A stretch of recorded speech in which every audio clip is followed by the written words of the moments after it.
Ne t'ai-je pas dit que si tu crois, tu verras la gloire de Dieu? Radio Temps de la gloire, crois seulement et tu verras la gloire de Dieu. Mbote, shalom, très chers auditeurs et auditrices de la radio Temps de la gloire. Bisika nyonso bojomi, c'est nkolo Yeshua wazali nzambe ya solo pe ya bomoi.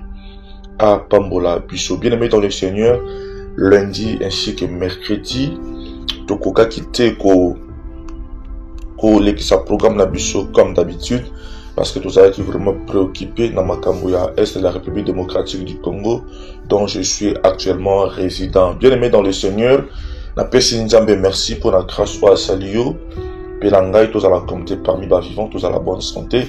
Je vous informe que na tango ezana bato mingi ba kofi ezana misusu azaki na nzala bato kangama manda ko mazo bien pas que kolotelo ka oli aju masasi akufi ezana misusu batombaki na ba embuscade bisika ba affrontement ezalaki l'échange de tirs aju masasi akufi ezana ba hôpitaux o ba bombe ekweki ezalaki na bana misusu batongi ba victime so bataka ba couveuse misusu bauti ko botama ba percer na ba balle epesi pasi na motema mais tozongisi matondi pa na nzambe yaza maître ya temps pe ya circonstance na ngolu asalinga na yo tozala en vie. Bien aimé dans le Seigneur, soza en vie eza grâce côté pa na nzambe, soza na kimia eza grâce côté pa na nzambe, eza na bato musu na mintu bana kata ba zamba, eza na bato musu na mintu bana maya ko melate bana luka oliate, eza na bato musu oyo bana traumatisé, eza na bato musu bana maladie bana tana aspirine ya ko melate. Bien aimé dans le Seigneur, mais yon nzamba lola à permettre que bisiko zali kimia ezala nga ko zala reconnaissez pas nzambe wana nga ki na première position to tombola na nzambe wana pona ngolu o asali na biso to bondeli na kombo na Yesu Masia. Tata to péché merci pour ngolu o asali na biso bana ya bato ya ko zali so compter parmi ba vivre mon konanelo. Tata na moni bato ko kufa, na moni bato ko zanga kisi, na moni bato ko zanga mai, na moni bilenge ba bébé. Oh tata ko kota na kati ya souffrance na moni bana nki ko la percer na babal tata epesi pasi na motema mais o accorder biso souffle de vie ofele to foutu l'autre côté et on te zone sur le matondi. L'homme n'est pas le maître de son souffle pour y retenir, ce n'est pas l'homme quand il marche se diriger ses pas. Tu comprends que nous avons mettre un temps et à circonstance. Tu zone na makolo na yo pour na ko pesa o matondi. Merci pour la bonne santé. Merci pour la souffle de vie. Pour la maille pamba au pessimisme comme mela. Tata to zoni selio matondi. Au sali biso bolam d'une manière à une autre. Au bot bateli banana biso, bateli ba parana biso, au bateli tata.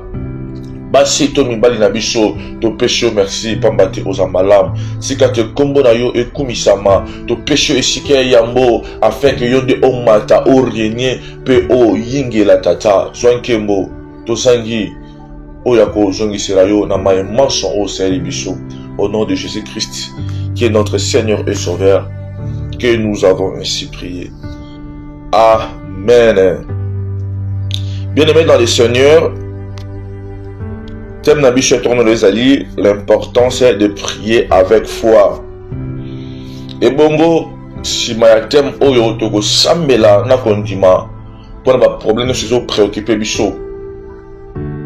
Sambela avec foi, en commençant par la République démocratique du Congo, dont la partie est émenancée par les M23 bar AFC, pour que nous a restauré Kimianaye et puis à rendre ma frontière nabiso imperméable contre ma attaque à Mongolia et puis à toni sa nabiso na puissance ba voyant et afin que ma bondolene sengeli avec l'énergie céleste pour que tout longa bitumba oyo parce que le cheval est équipé pour le jour de la bataille mais la délivrance appartient à l'Éternel.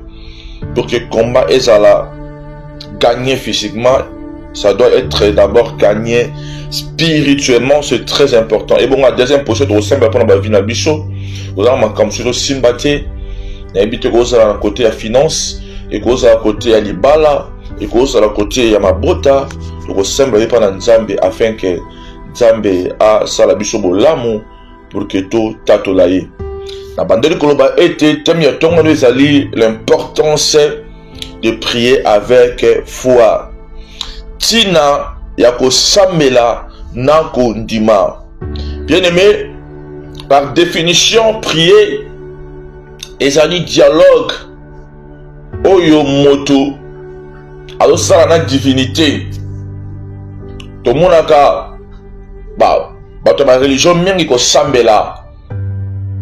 Au monde que chaque religion, chaque secte, a ma forme de prière au dressaka. Et pas ya esprit na bango na likanisi ya kozwa réponse moko boye. Et bon tout le monde avait mes souma daka exaucé. Et bongo prière eza lisusu ba requête ba besoin homme de présenter pas être supérieur. Na likanisi pe kaka ya kozwa lisungi to biyano. Tout le monde a kozwa sambela ba kufi. Mais M. Bazala a répondu positivement par rapport à ma prière à ma matissé. Et au Sambela, tout quand on réponse au Sambela, ne veut pas seulement dire que mon Sambeli, Nzambe ya malamu, to motoana asali lo sambo ya malamu. Parce que, biso loko la bana Nzambe, ko prier, ils ont la forme été. Parce que le Saint-Esprit en nous est là pour nous guider, nous orienter. De savoir comment nous pouvons prier. Bien que nous avons les squelettes de la prière de notre Père, mais le Saint-Esprit nous aide quand nous sommes en prière, comment placer nos mots pour que elongo banana makambo oyo tozana yango pour ça. Et bongo kosambela ezaka pe na tango te. Moto esengeli te asambela tango nyonso. Moto esengeli ete azala na attitude ya prière tango nyonso. Au moins la Bible le dit dans mon cadre 1 Thessaloniciens chapitre 5 verset 17, priez sans cesse. Logiquement, moto akobandaka te kosambela sambelaka banda tongo. Tipo quoi physiquement parlant, chaque jour à okokate. Mais quand on dit prier sans cesse, cela veut dire que ton esprit est toujours en train de prier, même quand tu es en train de manger. Ton esprit est toujours en train d'intercéder, même quand tu es au boulot. Donc, l'esprit déjà est bien disposé pour te mettre toujours en contact avec Dieu. Parce que quand tu es en contact avec Dieu, Dieu peut te révéler des choses, Dieu peut t'expliquer des choses, Dieu peut te répondre par rapport à tes besoins. Et bongo, bato mingi basambelaka ta molai, bato mingi basambelaka na baforme ebele, bato mingi baogene baomata bangomba baokende église ntongo midi pokwa mais baozwa biyano te. Parce que ce qui compte dans le monde spirituel, ce n'est pas le nombre de fois que tu pries. Ce qui compte dans le monde spirituel, ce n'est pas le temps que tu prends pour prier. Mais ce qui compte dans le monde spirituel, c'est le poids de ta prière. Or que, et donc ça là que prière, il y a moins d'ensemble. Et ça na poids, et ça na valeur, et ça na ma coquille. Il y a pour changer ma kambou, c'est la foi. Mais batu mingi, baoki bangomba baokita, baoki ba solution ba problème na bango te. Parce que bao sambela na bango, mais bao sambela na kondima te. Bao sambela na bango, bao gêner, mais bao senga na kondima te. Qu'est-ce que la foi? La foi est une ferme assurance de choses qu'on espère, une démonstration de celles qu'on ne voit pas. La foi, c'est la capacité de croire à la réalisation de choses que tu n'as pas encore vues. Entre guillemets, la foi c'est comme une folie. La foi, c'est la seule chose qui peut changer les choses impossible na miso ya bateau. Bien aimé dans le Seigneur, au cours remarqué dans la Bible, Abraham n'était pas un homme de prière, mais était un homme de foi. Chacun en Nzambe a benga ba prophète, a benga ba roi, a benga ba juge. Nzambe abandai kaka kozela ke batuana ba ndima na makoki ya nzambe ya changer makambo to ko pesa solution na problème na bango. Donc capacité de ko ndima ke nzambe ala makoki ko porter solution que nzambe ala ko changer makambo, c'est ça la foi. Par là je dirais que moto nyonso to ma botama atakana mo ko ndima mo kati na ye. La foi c'est une portion de vie à l'homme. Au moment que moi na botami moi na remarqué un jour que na makoki ko tambola. Ko ndima na ke un jour ko tambola ba ne ko ngoma ko mo simba ko mo tambola. Au moins, mon a inventé loco. Exemple, mon a inventé avion. Asaki na kondima que loco oyo et ko volé malgré ma défaite, mais finissant qui n'a ko volé. Mon a salam poule, a salam qui m'a essayé malgré ko simbate, mais afin de compte, tout me dit son, avec qui ko paye ça en poule. Parce que dans la foi qui est coupé la caca, malgré les défaites, malgré les difficultés, malgré les obstacles, mais si tu as la foi en Dieu, bien aimé, tu triompheras. Dans les gars, déclaré pour la motomo na tongwa lelo, on a la condimate, mais là le quoi dans la condima.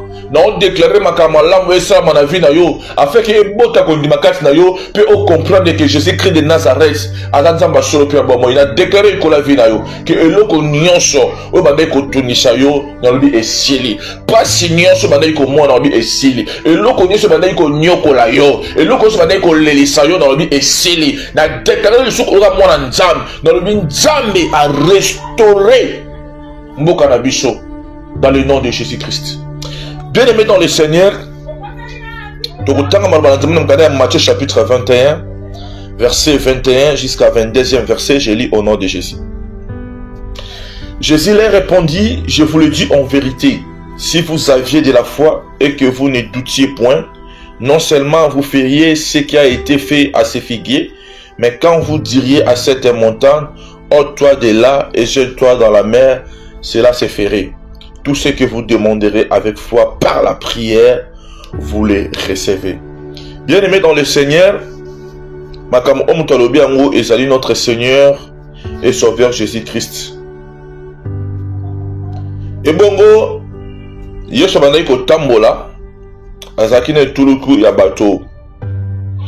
Amoni figuier na mosika, figuier ngo azaki na feuille ya malamu. Tango ado pusana awaki na posa ya kokuta mbuma na kati ya figuier oyo. Ebongo tanga pusani amoni kaka makasa mbuma ezalaki te. Ebongo a modure figuier oyo. Abisi figuier oyo bato bakolia lisusu mbuma na yo te. Na mbala moko figuier oyo ekauki. Ba disciple o bamoni makambo o bazaki étonné batunie neni nzete ya figuier o ekauki kaka na ntango oyo. Bele me eloko nyonso o nzambe asala eyokaka, maladi eyokaka, nzete eyokaka, mabele eyokaka. Ntango nzete ekauki badisciple bazalaki étonné.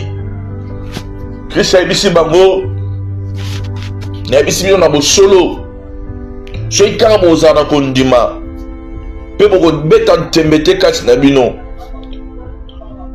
bokokausa kaka banzete ya bafiguier te me ntango bokoloba mpe na ngomba elongo wana ebwakama na ebale ekosalama ndenge wana oyo nyonso bokosenga na losambo na kondima bokozwa yango. Bien aimé dans le Seigneur, nous tous, nous avons des difficultés qui sont comme des montagnes. Nous tous, nous avons des problèmes. On ne croit parfois pour surmonter. Mais inutile, il y a beaucoup de matangombe pour kita. Parce que le coup la moi na nzambe oyo sali, so kozana makondima, ozana makoki, ya kolonga la problème wana liboso na yo pour que o lekana kimia. Ozana makoki ya ko sécher. Et loko nyonso oyo eza malamu te na vie na yo peut etika ko exister. Mais si seulement si tu vas demander à Dieu ces choses par la prière et par la foi, même dans la vie courante, étant un enfant de Dieu, si tu as la foi, maloba na yo et que vous allez accompagner par des actions et vous allez accompagner par des choses concrètes parce que tu as la foi en toi. J'avais dit la foi est une portion divine dans l'homme, car la foi c'est la seule chose qui nous rend agréable devant Dieu. Mutu ao samba na ondima na miso ya nzambe ada moto o nzamba osepela na ye. Mais tant o samba na kodima te bien-aimé okozwa temps ebele, okozwa temps et non pamba. Ce qui change le problème, ce n'est pas la prière, mais c'est la foi que nous mettons dans la prière. Ce qui change les circonstances, les réalités, ce qui change makam ozo vivre wana ezate ko sambela, ezate ko gêner, ezate ko kene ngomba kuto yusulika mu ya ngomba te, ezate likamu ya Yerusalem te, bisika nyeso zali okobika gloire ya Nzambe. Mais il suffit otia kondima na yo epa na Nzambe aussi longtemps au sambe la kaka 100 fois, aussi longtemps au gêner 100 fois, aussi longtemps que ma montagne 100 fois bien aimé au bika gloire à Nzambe te. Yango Yesu Masi, yango sa Mars. Et puis ça ne t'ai pas dit que si tu crois tu verras la gloire de Dieu. Ne puis ça que tu que mal ce qu'on nimi au monde en kemo na Nzambe. Ezana bato mingi ba obika gloire à Nzambe te parce que bato ndima te que Nzambe na makoki ko changer problème na ye. Bien aimé, on a invité, on a prié ya kondima. Kotala ba oba médecin ba lobité. Kotala te ba oba to ba loba. Kotala te oyo famille et loba. Ba bengyo e combat, bien sûr que oui pour bota te, mais ba lobi ya solo te parce que yo oko bota. Ba bengyo mobola oui parce que na minso ba moza na mbongo te, oza nda kutoa na mutuka te, oza ne lamba te, mais za lokuta parce que yo tambo na mituka ya cher, parce que yo oza mosala, parce que yo oza la motu ya mbongo. Ba bengyo ya quartier pour jusqu'à présent ozo bala te. Ba lobi bon parce que jusqu'à présent on est nos fiancés te. Ba lobi bon pour faire bande ko ya ko kende. Mais na ebisi bon ke ba lobi ya solo te parce que yo okobala pe okobota bana. Ba messe ba ko loba. Oui ba tangi classe. Mais ba ngote mbasala mutu. Et donc la mécanicien atangeli motuka mais te mbasala motuka, mbasala motuka zali. So mécanicien alendi motuka wana. Et c'est comme mbasala ki yango. Et c'est comme mbasala ki yango. Et belo na ko sala. Pour que je ne sois moteur ou un esika. Bien aimé, nalola mitema esikeza. Nalola bafou esikeza. Pas un nzambe na biso. Miso esikeza. Ola nanga parfois la problème santé. Kobanga te. Yesu Masi a makokia pour restaurer santé na yo. Pe lelo a restaurer ango. Bien aimé dans les seigneurs, moi si mon avis le comprenaka. A otaka makila pendant 12 ans. A dépenser sur azaki nango. A mener ba médecin ba ndenge na ndenge. Ba gynécologue ko pesa solution te. Mais mon kolomo ka mona ki Yesu. Mokolo mona Yesu amelobeli kasi na ye moko so ikana shibela mamuto na obika belmende ko asambela ite akende ka shibela mba Yesu Masi na kondima. Foi ezana makoki ya ko produire miracle sans que Nzambe ye moko linga. Foi ezana makoki ya ko changer makambo oyo umela depuis longtemps. Foi ezana makoki ya ko déclencher onction pour que yo obika gloire ya Nzambe. Bien aimé dans le Seigneur, quand tu as du chemin de Maloba quitté, Maloba battu l'embisoté, Maloba médecin l'embisoté, l'olengek au sable à Kondima. La République démocratique du Congo, toutes les Moyen-Orient, les Apamba, toutes les Union européenne, les Apamba, toutes les États-Unis d'Amérique, les communautés internationales, les Apamba. On nous donne des promesses, on joue avec nous, des discours pervasifs. Maloba makam oba salate. Ba seka biso, ba sombe pe moyibi, ba sombe pe propriétaire. Nous sommes tués, nous sommes manipulés. Nos mamans sont violées, bien aimés dans le Seigneur.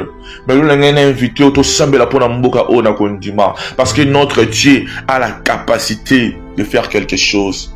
La foi ne rend pas les choses faciles, mais la foi rend les choses possibles. Non, yebi cause un problème, et puis un problème sérieux.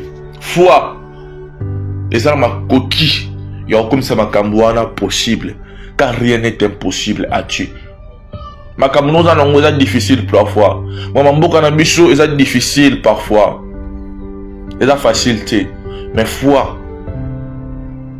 les armes à rendre les changements possibles. Bible lobby, celui qui s'approche de Dieu doit croire que Dieu existe. Et il est le rémunérateur de tous ceux qui le cherchent. Nzambe ala mofuti ya bato nyonso balukaka ye. Bien aimé dans le Seigneur, yango ezalaki exhortation na biso ya tongo na lelo. Siko toki kosambela epa na Nzambe, ngaki osambela avec tout ton cœur pour la République démocratique du Congo. Tosambela pour na mboko bato bakufa basani no seso tanga. Nombre de bateaux va pouvoir la partie est de la République. Ce sont des millions de personnes. Et lesquels ont un nombre de bateaux va pouvoir la Deuxième Guerre mondiale. Pourquoi seulement nous? Pourquoi? Pourquoi quand c'est le Congo, personne n'en parle? Personne ne dit quelque chose. Bon, pied coltant à bichot.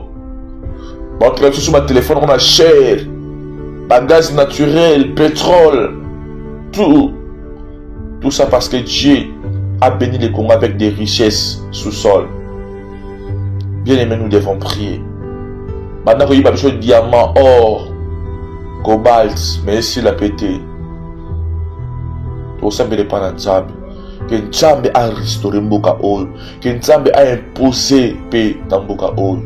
Que Nzambe a bundisa bato bazo bundisa biso. Au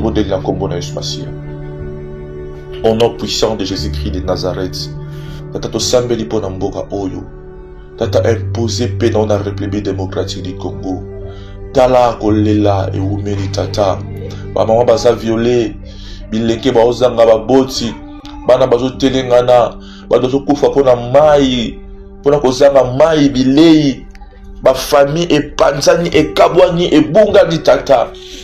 La maquillère au peuple congolais est chopani depuis longtemps. Tata de Kabiso Mawa. Ce qui te sala qui m'a bé, te sengiete, oh, que la biso Mawa Tata. Et puis te sengiete pas na yo, oh, restaurer Mboka Oyo. Imposer qui m'a na Mboka Oyo. Imposer qui m'a na Mboka Oyo. Imposer qui m'a na Mboka Oyo. Imposer qui m'a na Mboka Oyo. Imposer qui m'a na Mboka Oyo. Radio Temps de la gloire, vite à gloire avec le maître suprême Jésus-Christ. Suivez-nous quand c'est notre problème, personne n'en parle. Quand c'est notre affaire, personne ne dit un mot. Quand c'est notre affaire, on va sanctionner. Parce que les gens sont des racistes. Parce que les gens ont des partis pris. Mais toi, tu es le Dieu de tout le monde. Seigneur, tu vois et tu regardes tout. Seigneur, fais quelque chose pour ce pays. Nous croyons au changement. Nous croyons à toi. Père Dieu de gloire, rends nos frontières imperméables. Nous demandons à ce que la puissance et l'onction du Saint-Esprit et qui travaille dans la mission nyonso, afin que ma bunda comme de vaillants soldats. Vite à gloire avec le maître suprême Jésus-Christ de Nazareth. Suivez-nous dans le nom puissant de Jésus-Christ. Le Seigneur était atmosphère. Heure de Kinshasa. Que Dieu vous bénisse. Le Seigneur division. Kati. Il y a des soldats rwandais nyonso. Puis Kati, il y a des M23 ba AFC.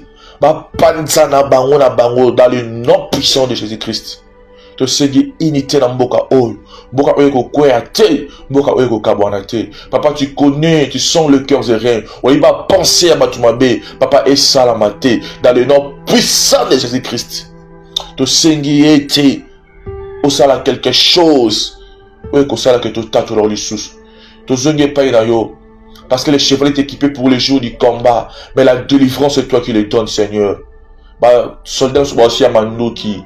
Mais ton Seigneur est Manouki wana. Et ça la rempli du Saint-Esprit. Afin que ton mozo bêta. Et qui t'a le quoi, bah, obi n'angamba bangounia. Paix et boma. Même à tes abals moko, bah, tu es belé. Dans le nom puissant de Jésus-Christ. Toi engagé dans le combat, oyo. Afin que oh, libérez biso dans la souffrance. Oh, libérez les ténèbres ne régneront pas toujours. Père, tout ce qui est lumière, écoute à mboka oh. Ma pensée nyon sur bateau ma bépo na mboka oh yo et salamate. Tout ce qui est moi na yo engeka li sous na mboka oh yo afin que tout tatoro li sous tata. Dans le nom de Jésus-Christ, qui est notre Seigneur et Sauveur, que nous avons ainsi prié. Bien aimé dans le Seigneur, au sein de un problème na yo, minga balobaki que yo kufa à cause du cancer, à cause de la cirrhose de foie, à cause de incontinence urinaire, insuffisance rénale, la maladie nini, stérilité, gangio parfois, il y a des problèmes mais cause à bobola, et cause à mosala, et cause à la cause à libala, cause à kobota, mais il y a qui au sabre n'a continué pas dans Nzambe, pour que Nzambe a salon les chouchous là. Par Dieu de gloire, na sambeli pour un de cognon sa Hollandanga. Papa n'y a pas de sabre la pour un problème na ewana, pesa et solution.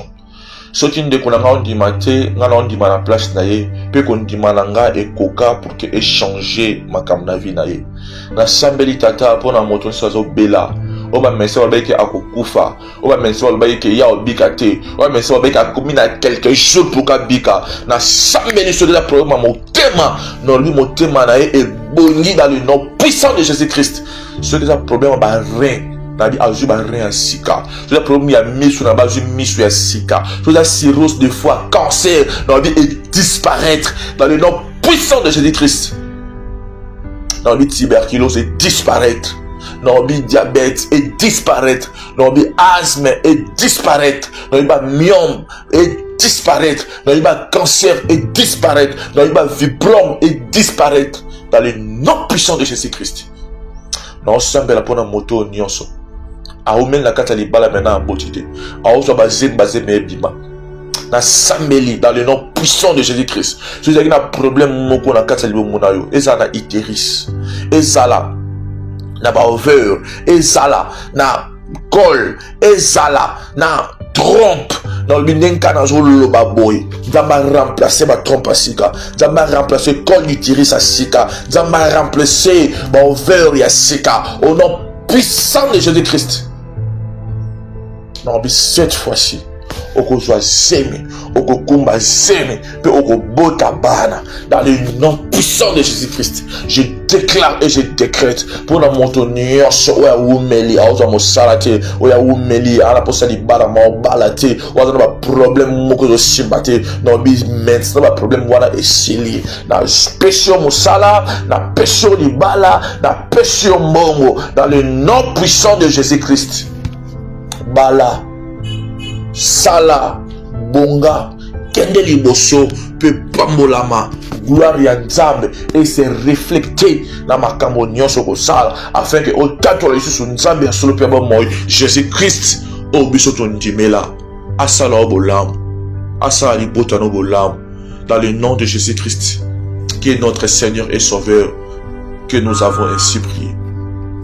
Amen. Bien-aimé dans le Seigneur, bisika Dieu sur Ozwami, Nzambe ya solo pia bon moi à Pambola Biso. On se revoit le lundi. Partagez prédication de comme pour pouvoir bénéficier de la grâce de Nzambe lobana Nzambe, puis que l'embate ko sambela pona mboka même nandaku. Que le bon Dieu vous bénisse. Au revoir.